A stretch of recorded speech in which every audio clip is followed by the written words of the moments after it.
Ouais, allô, bonjour. Voilà. C'est une vidéo d'interpellation, quoi. J'interpelle nos dirigeants actuels en Côte d'Ivoire d'ouvrir le jeu politique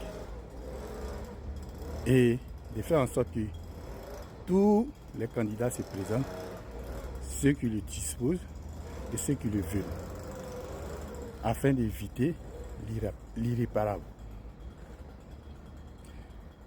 Et les personnes qui m'interpellent là, je tenais à vous souligner que en politique, qui ne dit rien conçoit. Ce qui veut dire que si tu ne donnes pas ta position, ça veut dire que tu es d'accord avec ce que le pouvoir en place fait. Malmène la population, les prive de la liberté, les trouve dans les appartements, les frappe et les embarque pour les envoyer dans des destinations inconnues. Nous disons non à cette pratique. Et nos dirigeants actuels qui sont en Côte d'Ivoire, je tiens à vous souligner que vous savez qu'en Côte d'Ivoire, la majorité des jeunes ne travaillent pas. Ce n'est pas moi qui vais vous le dire. Si 10 familles en Côte d'Ivoire, il y a au moins une ou deux personnes qui travaillent. Ce qui est inconcevable. Dans aucun État au monde, on peut accepter ça. Il n'y a qu'en Afrique que les gens ne savent pas que c'est dû à la politique des dirigeants du pays. Ce qui fait que les gens sont au chômage. Et ils ne savent pas. Mais comme on peut comprendre qu'en Côte d'Ivoire, il y a toutes sortes de jugements. Il y a du bauxite, il n'y a pas de l'uranium, il y a du bauxite, il y a la manganèse, il y a le pétrole, il y a l'or, il y a le diamant. En plus de tout ça là, on est premier producteur du cacao, troisième producteur du café, on a la banane plantain, on a tout en Côte d'Ivoire. Et malgré ça là, la population est au chômage. Comment on peut comprendre ça? Hein? Ce n'est pas question qu'on soutient un parti politique. Hein? On relate les faits. Et les gens qui sont sur les réseaux sociaux qui disent que les Ivoiriens, ce sont des purés, ils ont peur. Est-ce que vous connaissez les Ivoiriens? Les Ivoiriens, est-ce que vous les connaissez? Les Ivoiriens, là, est-ce que vous les connaissez? Ivoirien n'est jamais puré. Ivoirien est juste patient. Non, les Ivoiriens ils attendent mot d'homme. Quel Ivoirien qui attend mot d'homme? Les Ivoiriens, comment ils connaissent là? Et tous sont au chômage. Et tous même là.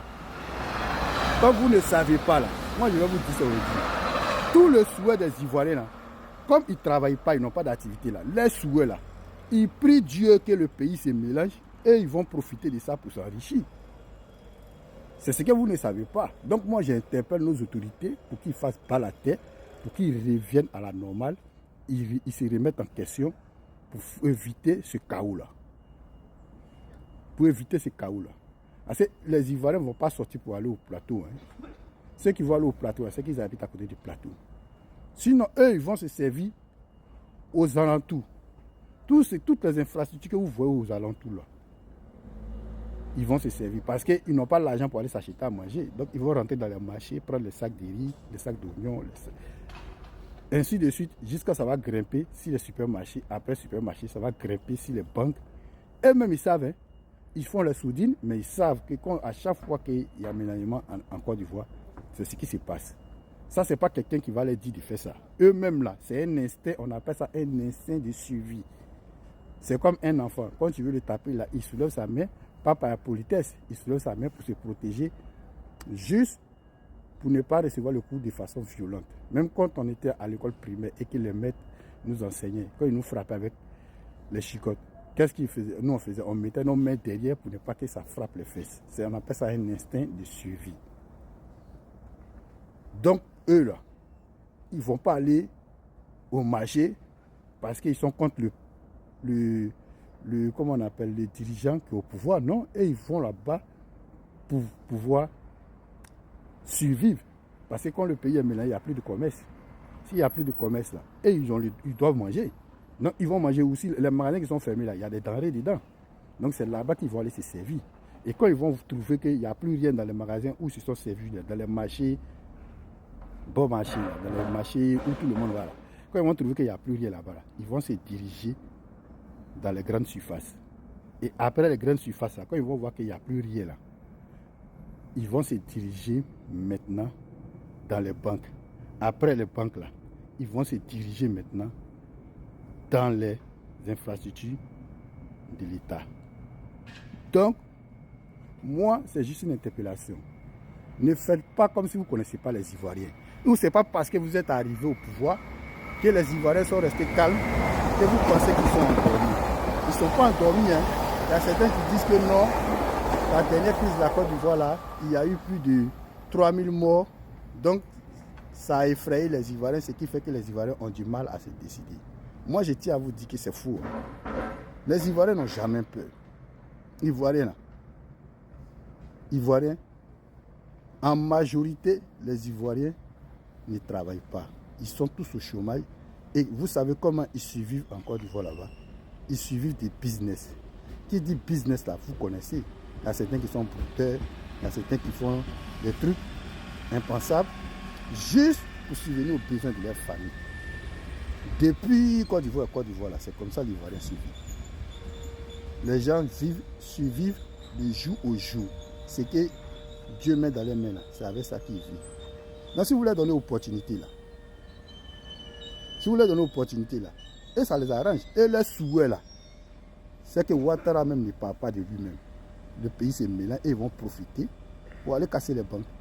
Comme vous ne savez pas là, moi j'attire votre attention. Donc mieux vaut éviter ça. Tes soutiens locaux avec tes soutiens internationaux. Comme ils ne sont pas sur le territoire là, ils ne savent pas. Tes soutiens locaux aussi là, ils sont cachés dans les maisons climatisées là. Eux là, ils ne connaissent pas le terrain. Nous on est nés sur le terrain, grandis sur le terrain là. On connaît la mentalité d'un Ivoirien. L'Ivoirien même là, il n'a pas besoin que quelqu'un va lui dire sors pour aller chercher à manger. Lui-même il sort de lui-même et ça va chercher à manger. Donc si vous créez les conditions, là, vous allez en partie. Hein. Vous allez en partie. Hein. Maintenant, malheur pour vous, si Am est rentré dans les mains là, ah franchement, hein, les gars, il y a longtemps même qu'ils attendent ça. Hein. Si Am est rentré dans les mains des Ivoiriens qui sont dit d'aller aux élections de façon transparente, normale, là, et puis vous êtes en train de tourner là. Si Am est rentré dans les mains là, ils ne vont pas épargner quelqu'un. Hein. Ils ne vont pas s'en prendre à la population. Hein. Mais vous qui dites que vous êtes au pouvoir, vous êtes en train de faire passer des lois bidon, en train de brimer le peuple là. C'est à vous qu'ils vont s'en prendre. Hein. Vous n'allez plus avoir des villages, vous n'allez plus avoir des maisons en Côte d'Ivoire. Hein. Ils vont mettre feu dans tout. Hein. Donc si vous êtes intelligent, là, les biens que vous avez amassés, là, gardez-les, allez aux élections. Celui qui gagne, il va vous diriger et vous allez continuer à profiter de ce que vous avez volé. Personne ne va vous tenir rigueur à ça. Mais si vous vous entêtez dans votre bêtise, là, ça va vous emporter. Hein. Même les gens qui sont en train de soutenir Ouattara à partir faire l'élection, eux là. Ils me demandent même si la population va les épargner. Ils ne marqueraient pas de nom, hein, mais tout le monde est intelligent. Vous savez de quoi je veux parler. Ceux qui disent qu'ils sont en train de faire campagne pour dire qu'ils vont battre Ouattara aux élections, là, eux-mêmes, ils ne pensent pas s'ils vont être épargnés de la tempête qui va ravager la Côte d'Ivoire. Ce n'est pas quelqu'un qui va dire aux Ivoiriens de sortir. Eux-mêmes, ils sont conscients qu'ils ont besoin de suivi. Ils ne travaillent pas. Vous dites aux Ivoiriens que non, ne sortez pas, que les gens sont cachés, ils sont croupis dans les maisons. Et puis, ils vous envoient dehors à aller mourir. Ah, donc vous reconnaissez que quand ils sortent dehors, c'est vous qui les tuez. Mais est-ce que les Ivoiriens vont écouter ce que vous dites là? Ce que vous vous dites là, ça c'est pour vous. Eux, ils ont besoin de survivre. Vous faites quoi dans leur quotidien?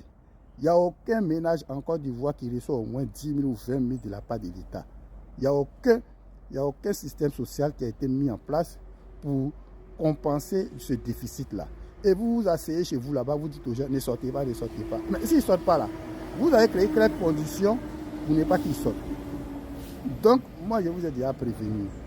En tout cas, mieux vaut prévenir que guérir. Je vous ai déjà prévenu. On est là, non? On verra la suite. Merci.